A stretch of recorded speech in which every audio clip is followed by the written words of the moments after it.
So today we're going to take another little musical journey in just a moment. Again, just about a 5-minute thing where you'll be able to read things on the screen that are important about our history and about what has brought us to now. And then some hopeful stuff, because as you'll see once you get through to about the last screen, when I think of Black History Month, I have a tension.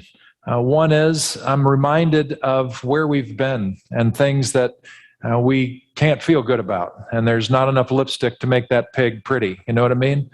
And yet there are some realities that are incredibly inspiring that come from Black America specifically, that are worthy of lifting up and recognizing, that we'll get to in a moment.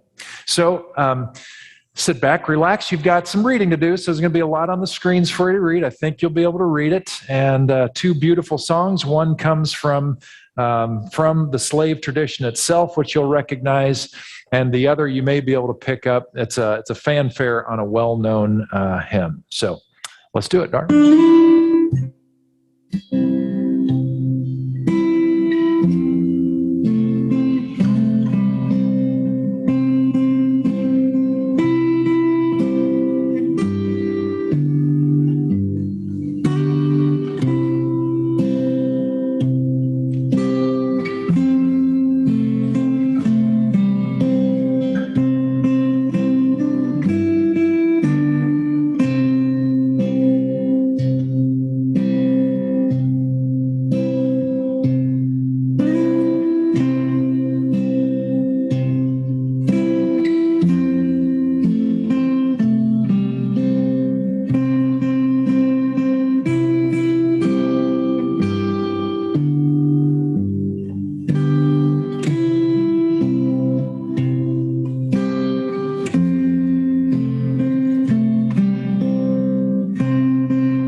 Enjoyed that little journey through American history and particularly related to African Americans here. And Dar, there you go. Thanks for advancing to that. So I asked you a weird question a little bit earlier today, and that was when you think about colors that are associated with boys or girls or men and women, what comes to mind? So anybody have a thought on that? Pink and blue. Right. This is what we think of, right? I mean, even when you have birth announcements, it's a girl, it's a boy, whatever's going to be in the room or whichever you're sending out to friends. If it's a boy, it's going to be filled with blue stuff. If it's a girl, it's going to be pink. Am I right? Of course. However, that's only true now. About 100 years ago or more, that was not the case. In fact, it was reversed. Can you believe it? That about 100 and some years ago, late 1800s, pink was actually a masculine color. It was a sign of strength. If men wore pink, it meant you were strong. And you know what color made you look wimpy and effeminate? Blue. Isn't that crazy? It's just a reminder that time changes and the way we see things now is not necessarily the way it has always been. We're going to look at some biblical stuff today, some words of Jesus specifically, and the way that we approach the language and the teaching that we're going to see in Jesus. We look at it a particular way because of the voices that have shaped our vision of it. So very brief history. For the first 300 years or so of Christianity, to be Christian was to be weak. It was to be running for your lives. It was to be done in hiding because it was seen as a dangerous cult. Judaism has kicked it out already, and so there's hardly any Jewish Christians left 3 centuries into the whole tradition. And Rome isn't particularly happy with it either because it goes against the grain of Roman mythology and the emperor itself, because Christianity was claiming that the emperor was not God. And that drove them into the catacombs to worship. But then, almost overnight, Christianity became the official religion of the superpower, the Roman Empire under Constantine. They went from absolute powerlessness, where you could be harmed if not killed for being a Christian, to now all of a sudden you could be harmed or killed if you weren't a Christian. And that changed the way we thought about the faith. Fast forward centuries and centuries to about 300-400 years ago, 500 years ago even. And now you have some of the commentators who are still informing the way the church thinks about its faith and how it interprets its scriptures. And they're writing from now a place of Protestantism, but also power, coming at the whole text from a position of strength. But that's not how most of the Bible was written. And that's not how Jesus entered the world. Jesus, like every person that he really had interaction with in a meaningful way, was very poor. He lived in an oppressed land that was ruled by the Roman Empire. Nobody in anybody's memory had any recollection of them actually owning and having power over their own land in the time of Jesus. It had been centuries, really, before that had happened. When Jesus spoke, he offered hope because God was clearly at work through him, a very poor man. And that in itself turned the tables around so that every one of us, and if we were in ancient Israel, we all would represent the 99.9% of people that are our neighbors. And we're all in the same poor boat together. And we feel powerless, and we hear the voices of those literally above us saying, well, God clearly favors us because of our power and our position, and clearly doesn't think much of you. When Jesus starts coming around and shows healing and grace to people who were poor just like him, and it was obvious that God was with them, people got the message and they believed it, that God actually cares even for the poor, even for the powerless. And so we're going to see some examples of that coming up. But what is hopeful to me in thinking about Black history this month, and I've been on my own little evolutionary journey through this, and being introduced to different characters that I didn't know anything about, but that have truly impacted my life and have impacted your life as well. To me, that's very inspiring, that even though the origins of Black history in America were absolutely horrific, and there's still remnants of it that are with us today, causing continual, perpetual problems, even though that's the case, there are characters that were resilient and strong and brilliant and brought things into the world from a position that you could never, ever imagine. And certainly in their origin story, you wouldn't. So today, I offer you Lewis Latimer, born 1848, died in 1928. His parents escaped slavery, as I recall, from Virginia and went right into some northern states where they could be free. And they lived around there for a while until some interstate slave traders recognized who he was and had him arrested, tried to get him back to his slave owner. Now, it became a court case because now he's in a free state, so should he be treated like a slave? None other than Franklin Douglass came to his defense and tried to make the case to the judge, and they got him off. He didn't have to serve much time, and all he had to do was pay a fine, which they helped with. Pretty amazing. So they're going on about their lives, and then this case called Dred Scott, which a lot of us may not be as familiar with, but Dred Scott was a case that challenged the idea that if you're if you're a slave in one state, then you're all of a sudden, if you're in another state, you're not free. It happened like this. There was a slave and a slave owner that moved traveled from Missouri to Wisconsin, which was a free state.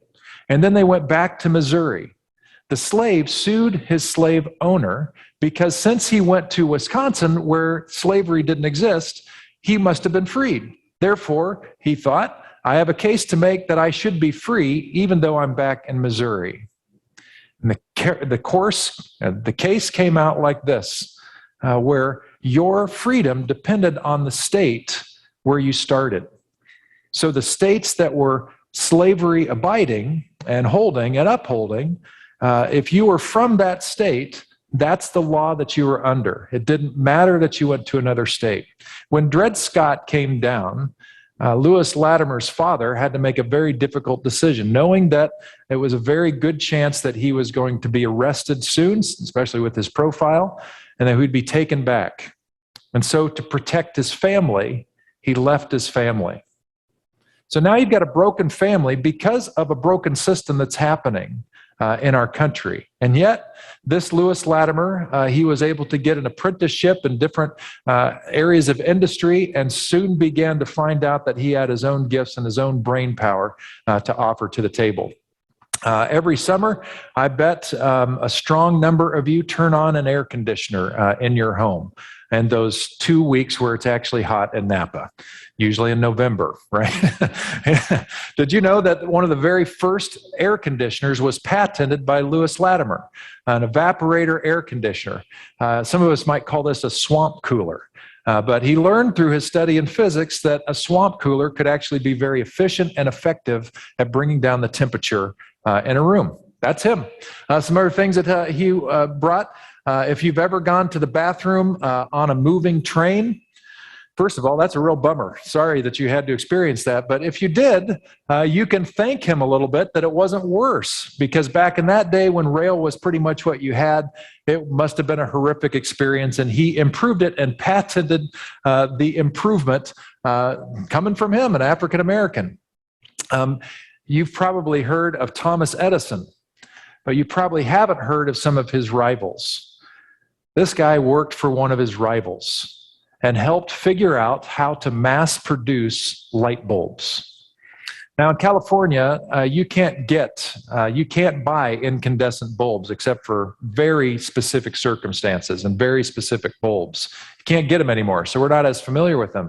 But there's a carbon filament that's a part of an incandescent bulb. Lewis Latimer figured out how to mass produce that so that they wouldn't break in the process, and light bulbs became possible for the multitude. Knowing that his company wanted to take home electricity and home lighting to the rest of the world, Lewis Latimer literally wrote the book on how to employ electric lighting in a household and how to mass produce light bulbs. Any of you have a table lamp or a floor lamp in your home? You can thank him, because the first patent for a table lamp was from Lewis Latimer. Fascinating. This kind of history come from that kind of a place. The reason I like these stories is because it kind of makes a point for us that if given the right environment, if given the right tools, people, even from the horrific background of slavery, can succeed and do well. There are some today, because of all the things that have happened to shape our history, there are still some people today that believe that African Americans are an inferior race of people. I'm not kidding. It's hard to get it out of them. They're generally not going to say it in parts where they don't feel comfortable saying it, and yet I've heard it in this community. And so I know that that idea exists, and yet we have these Lewis Latimers and many more like him that completely go against that. That if given the same opportunity, or even close to the same opportunity, they rise, because we're all human beings, and one race is not inferior to another. So, inspiring to me. Yep, we've got this tension of there are some awful things, but yes, we have these examples of resilience and possibility and hope and strength that if we can feed, will just help eradicate more and more the inequality and inequity that we have in our country and is still with us. So that gets us to the story today about Jesus and what he has to say. Because when we think about Jesus, we naturally see ourselves. A lot of the churches that we've grown up in, the picture of Jesus that we had was a white dude from Sweden. He even had blue eyes. That's the picture that is pretty famous. And that's not what Jesus looked like. Jesus was a Mediterranean man, and he looked the part. And he was from a region that was oppressed by the Roman Empire. He lived in oppression, and he had something to say to his friends who also lived in oppression. And his words, at first glance, they don't seem particularly challenging. They seem a little odd, some of them, but they don't particularly unsettle us. So let's just take a look at it, and let's see what you think.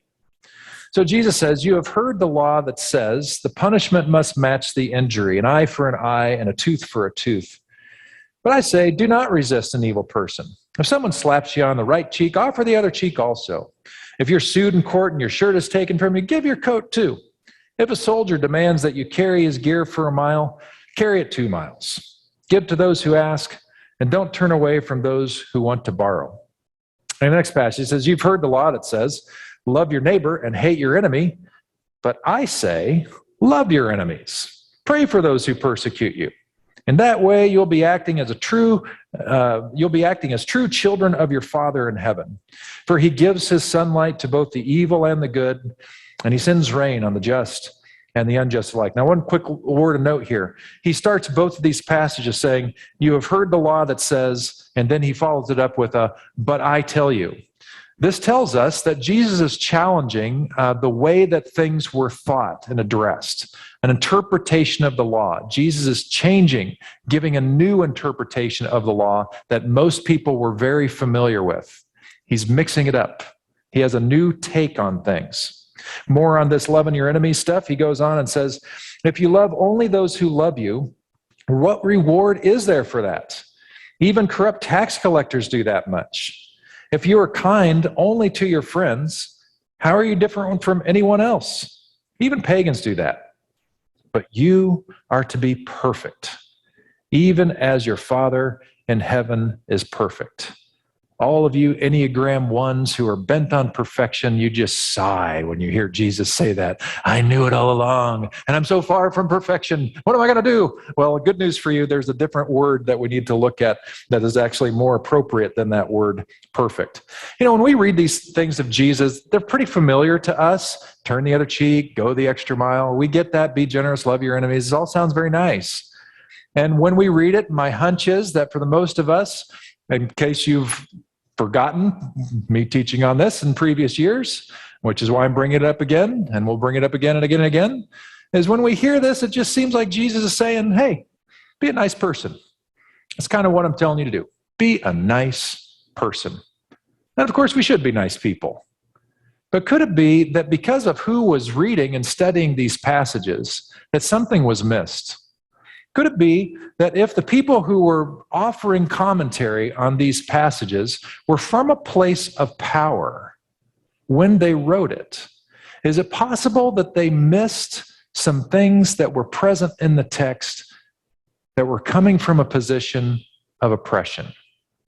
Could it be that when you enter this from a place of oppression, you understand what Jesus is saying differently than you would if you read this from a position of power? The commentators that we've had for the last 500 years and more have written from a place of power. And some fairly recent scholarship within the last 100 years or less, really, have done some important homework to help us understand what these phrases of Jesus meant from a position of oppression, what he was saying, really, and what was being understood by the audience. And it is a direct hit about Black History Month in our country.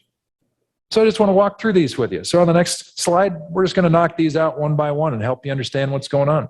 The first thing that we see here, I'm saying that Jesus was a nonviolent, resistant leader because he was. And I need to understand that in and of itself made him fairly different, because most of the people who claimed to be Messiah in the first century in ancient Israel, they were planning to lead a revolt of violence. It's the only way they could think to beat Rome. They thought, if there are just enough of us that gather our pitchforks and God gets behind us, we're going to be able to take out the Roman Empire. We just know it. We just need God to do it all over again like he did in Egypt.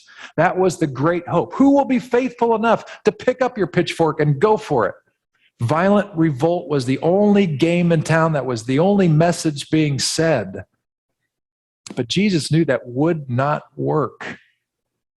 He knew that every time a peasant would pick up a pitchfork, a Roman soldier would pick up the sword.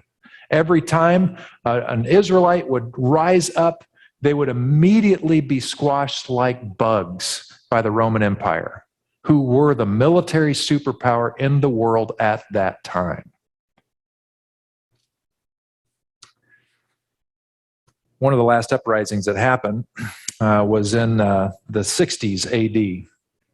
Not the 1960s, the 60s.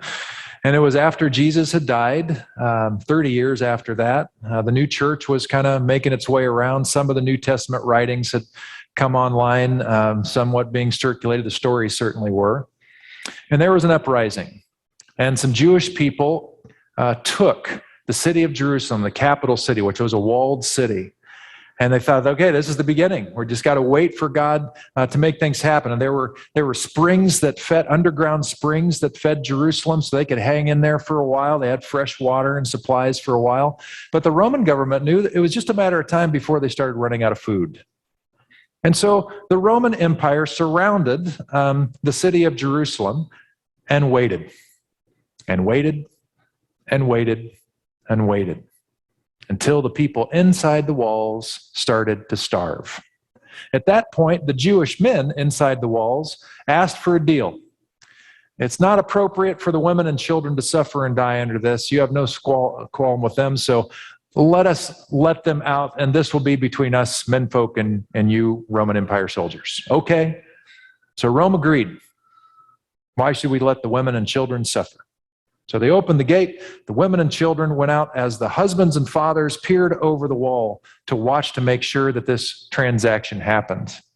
The Roman Empire immediately, in front of those men, fathers, husbands, slaughtered the women and the children on the field in front of the city wall, and then proceeded to go into the city and wipe out every one of those Jewish men and destroy the temple of Jerusalem itself, and it has not been rebuilt since. You rise up against the superpower, you will be squashed like a bug. I just want to point out something really obvious, that all of us love our country. Our country has the greatest military might the world has ever seen. We have the greatest equipment. We have the largest military force of anywhere. When you and I think, we think from a position of superpower. That's our orientation. If you've ever traveled internationally, you travel with some confidence with your U.S. passport because you know it carries the full weight of the country who has endorsed you. I know I've felt that. Gone into, somewhat dangerous countries that our own country says you probably shouldn't go there, like Kenya, and actually like Tijuana, Mexico. But I also knew that there was relative safety because a country doesn't want anything to happen to an American because they know what could happen to them if something terrible goes wrong. History certainly shows that. So we need to be honest with ourselves that first, when we read about this, when we hear about this, you and I have a tough time relating to the audience of Jesus and to Jesus himself. Just be aware of it. And we're talking about the opposite side here, of people who knew that they were under a superpower that was not caring for them. So Jesus, knowing that they were in the presence of a superpower that could not be beaten in a revolutionary, normal manner with violence, he's offering a different take here. And he starts off with this eye for an eye stuff. The eye for an eye is deeply biblical. It's in the Old Testament. And basically what it says is this. If Lauren punches me in the eye and blinds my eye, there's going to be justice served. And the justice says that I'm going to get the equivalent of an eye out of him. Maybe even his eye. So I get to punch him in the eye, perhaps. Or maybe we'll figure out a dollar amount for how much my eyesight was worth in that one eye, and he has to give me 2 donkeys and a couple of chickens, and we'll call it good.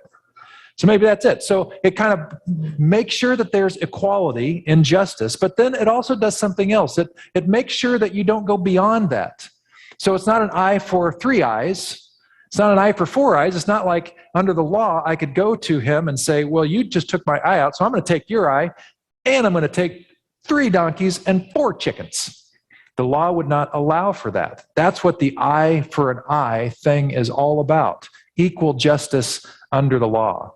And Jesus is saying, you can't think that way as people who are oppressed under an oppressor. Because that kind of justice is not going to be afforded for you because they don't care about you. They're not worried about your justice, those who are in power, because their world is fine. And so he's interchanging, he's teaching stuff to the disciples about how do you interact, how do you do something to cause change when this is the case. So I'm going to need Lauren's help, if you wouldn't mind coming up on stage, Lauren. All right. As you can see, he is wearing protective gear, so he's going to be safe today, everybody. Come on up on stage. And let's see here. Let's have you stand right there and face me. All right. So in the olden days, in Jesus' day, if I were to come up and I was to punch Lauren right in the nose, he could take me to court. And he could sue me for X amount of dollars because of that great offense. However, if Lauren, being an equal to me, we're equal in our stature and the size of society and all that. We're both menfolk. If I, on the other hand, would have chosen to backslap him on his right cheek, he could sue me for twice as much, even though it didn't hurt half as much. You know why? Because this is an act of an aggressor over a subordinate. This is something you do to a slave or a servant or a child, or a wife. People who are under the authority of another. For me to do this to an equal was deeply offensive in that culture. He could be sued for twice as much. Isn't that fascinating? So what does Jesus suggest you do? So I hit you like this. Jesus says, offer the left cheek as well. Now we look at this as the sign of passivity, like, oh, don't get in a fight. That's not what Jesus is saying at all. If Lauren comes back and shows me his left cheek, so turn your face just a little bit, I can't backslap him anymore. If I'm going to do any more, I'm going to have to use my fist. And if I'm using my fist against him, I am saying with my fist, he is an equal. He is not a subordinate. You see? This is this crazy, subtle subordination thing of challenging the positions that were there in that ancient culture without increasing the violence. The offender doesn't want to hit him with a fist now, even though he really kind of does. But he knows he doesn't want to because of what message that would send about their status together. Isn't that fascinating? Turn the other cheek is not to be passive. Turn the other cheek is treat me as an equal because we are. Fascinating. Thank you, Lord. Good job. All right. Excellent work. Well, I could have Lauren help me with this one. If they asked for your shirt, give them your coat. We could have Lauren standing naked before you today, but I will not ask such things of this crosswalker at this moment. Here's what's going on with give them your shirt and your coat.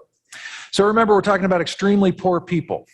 And the shirt that we're talking about that a person could be sued for, the context is a person who that's their only piece of clothing other than their coat. Now, in ancient law and the way in Jesus' culture, you couldn't take somebody's coat, at least for overnight. If somebody owed you a significant amount of money, you could hold on to their coat so they could go work for the day in their shirt, their one and only shirt. But at nighttime, you had to return their coat to them. That was the law because they recognized that if they didn't have a coat, they would die from exposure. So what we have here is a very, very poor person who probably found themselves indebted to whoever has the note for them, and they're unable to make their payment. And so the person who probably doesn't really need their money, but wants to make the point, is taking him to court so he can get this one tunic, this one shirt, that what is he going to do with anyway? His only purpose in taking this guy to court is to humiliate the poor person further. There's no other real benefit being gained here, other than to humiliate the person who is being sued. So what does Jesus say? Does he says to take up arms, draw your sword? No. He says if you're forced to do that in court, go ahead and give him your shirt and then fully disrobe. Because in that day and age, when you fully disrobe, you have created an immense amount of embarrassment for the entire court and especially shamed the one who is suing you, because how dare they sue you for the one and only shirt that you have? A non-violent way to shine a light on the injustice that was taking place in the courtroom itself. It's fascinating.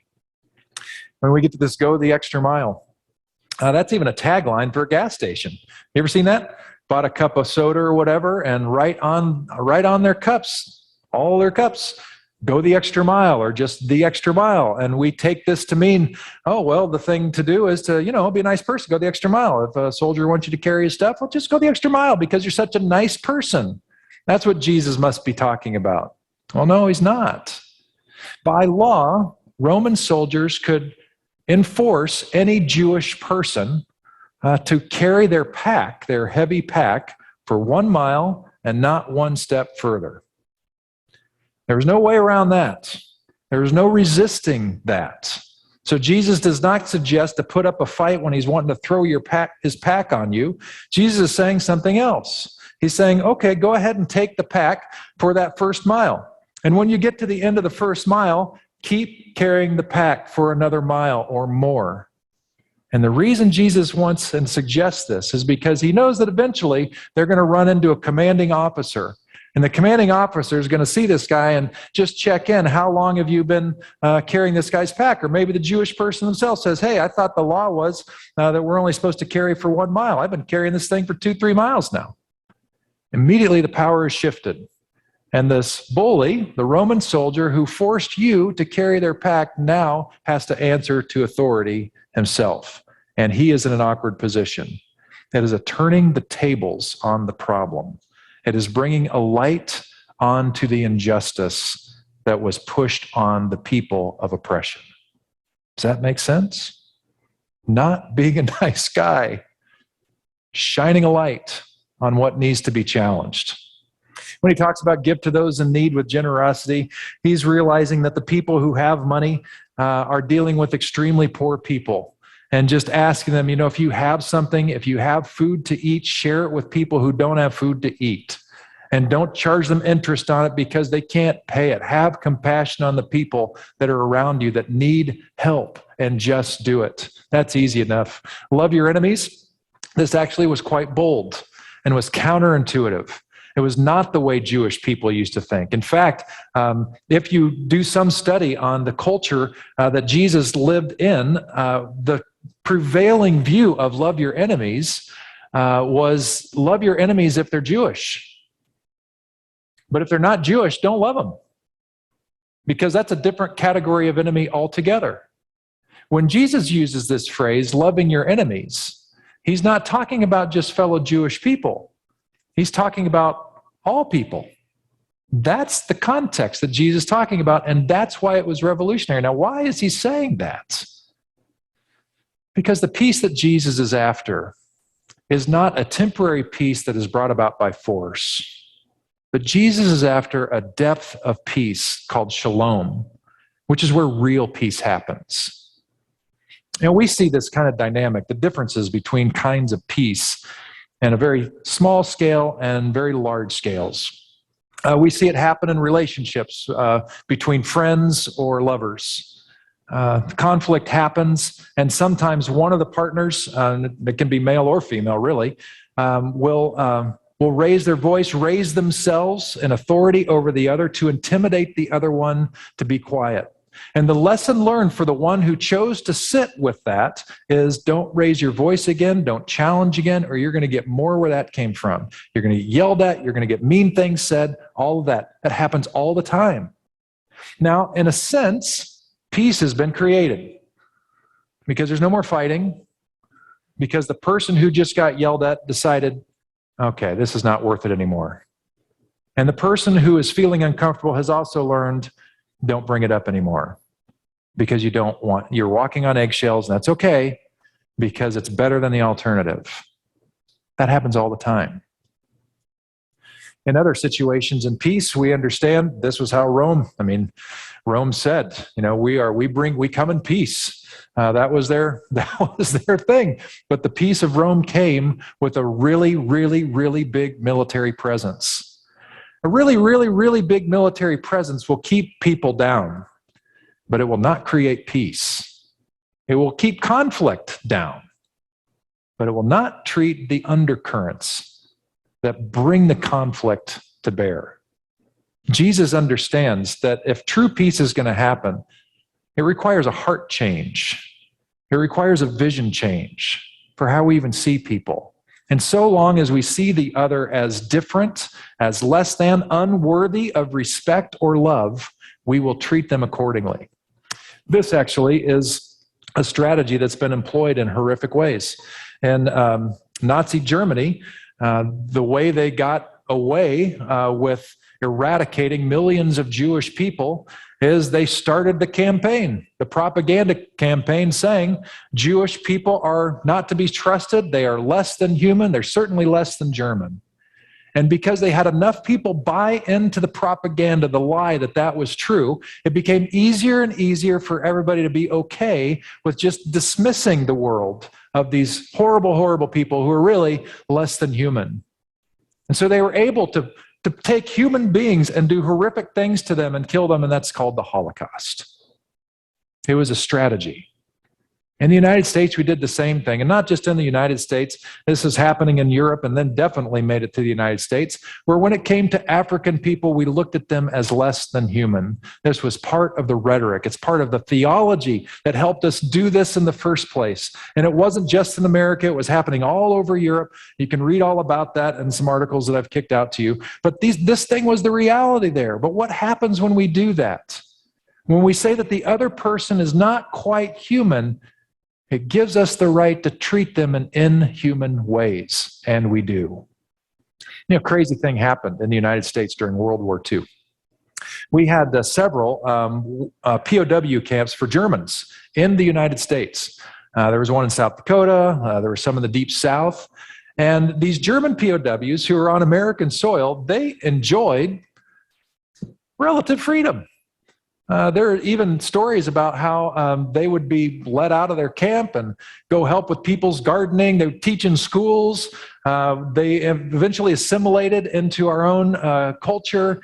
Up in South Dakota, as I recall, in this particular camp, they even had quite a cultural scene. And so musical instruments and artistic stuff was purchased for the prisoners to put on concerts for the surrounding communities. I mean, I hear this stuff, I'm like, you've got to be kidding me. But it's true. That really happened here.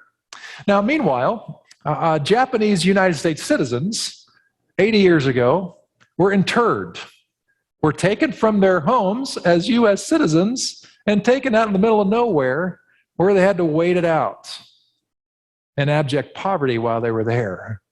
Why? Why the difference?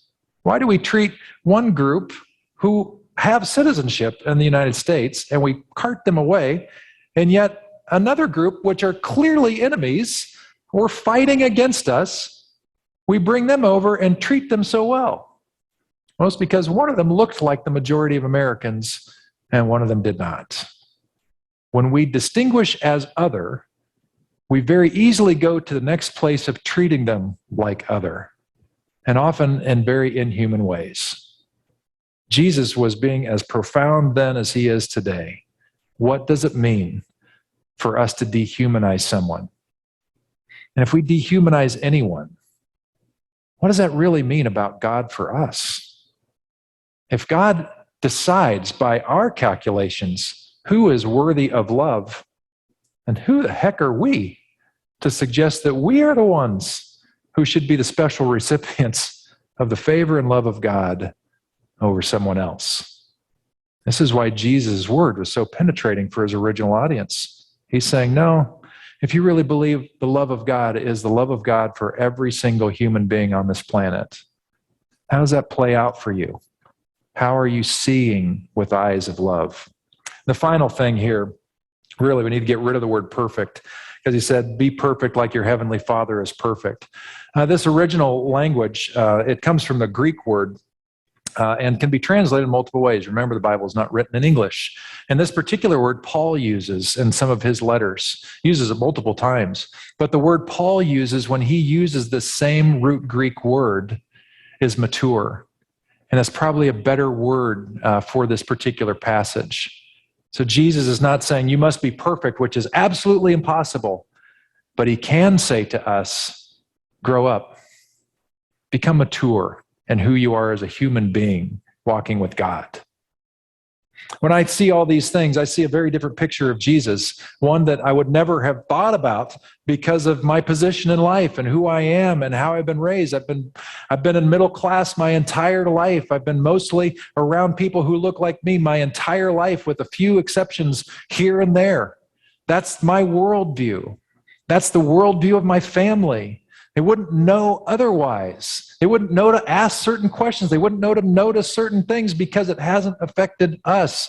And so when we see other people groups that seem to be struggling or seem to be causing problems, we just kind of wonder, what is wrong with them?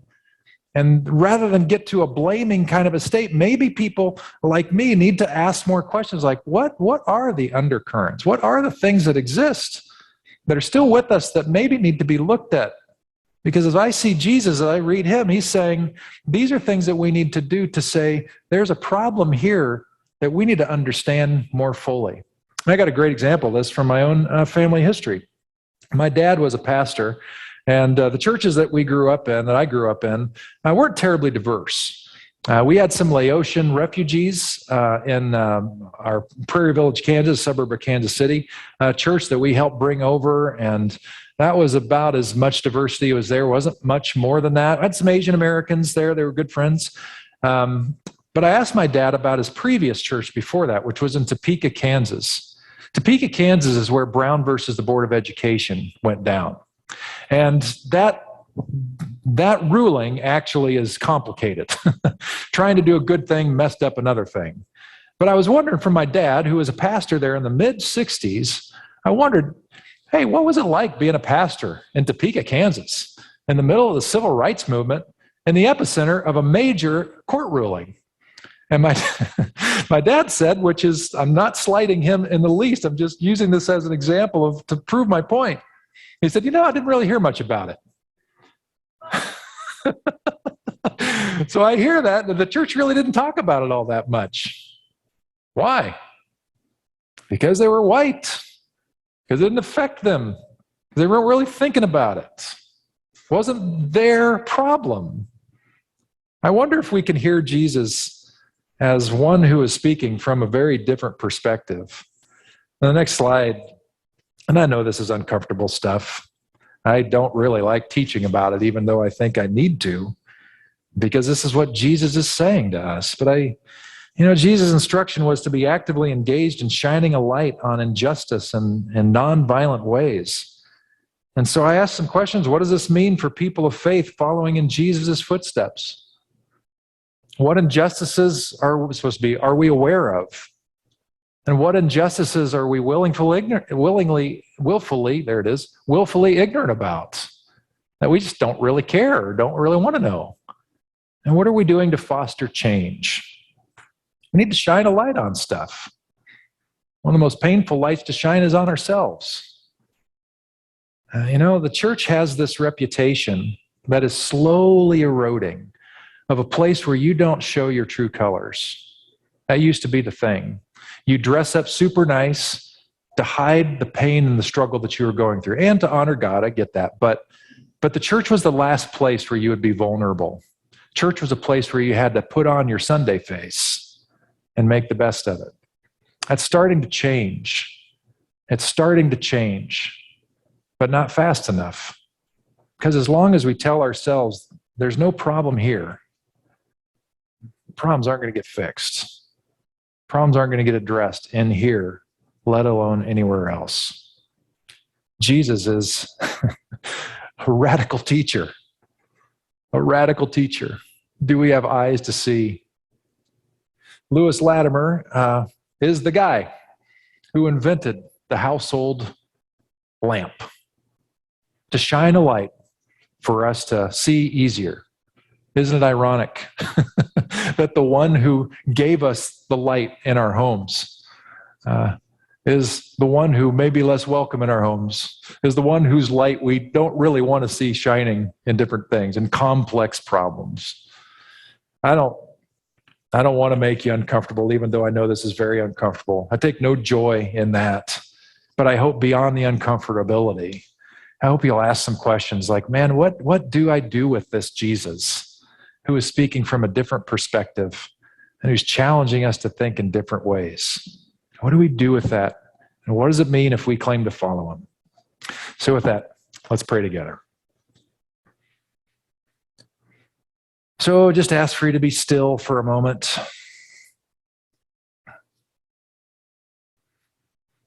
And God, I'm asking that your Spirit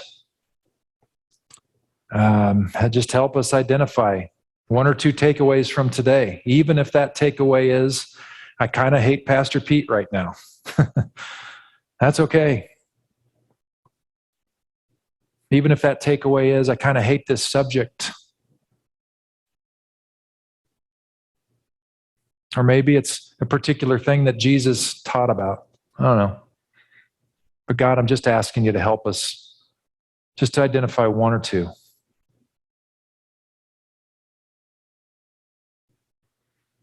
And Spirit of God, I'm asking you to help us some more by helping us wonder, why did those one or two things pop up? What is it about being angry with Pastor Pete, or angry with the subject, or frustrated or questioning about this particular passage or whatever? Why is that a thing that has popped up today? Just give us a hint, God.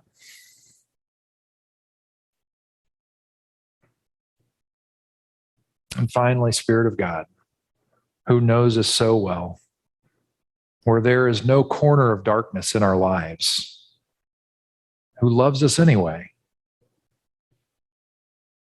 Spirit of God, what are you calling us to do today in response to what our takeaways are?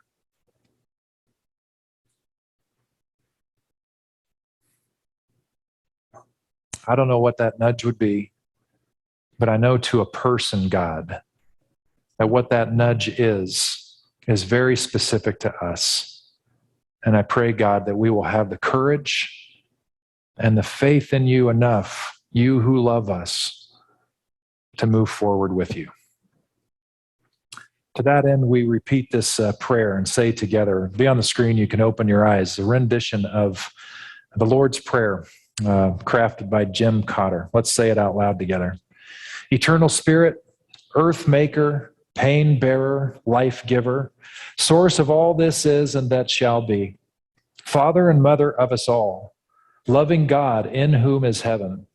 The hallowing of your name echo through the universe. The way of your justice be followed by peoples of the world. Your heavenly will be done by all created beings. Your commonwealth of peace and freedom sustain our hope and come on earth.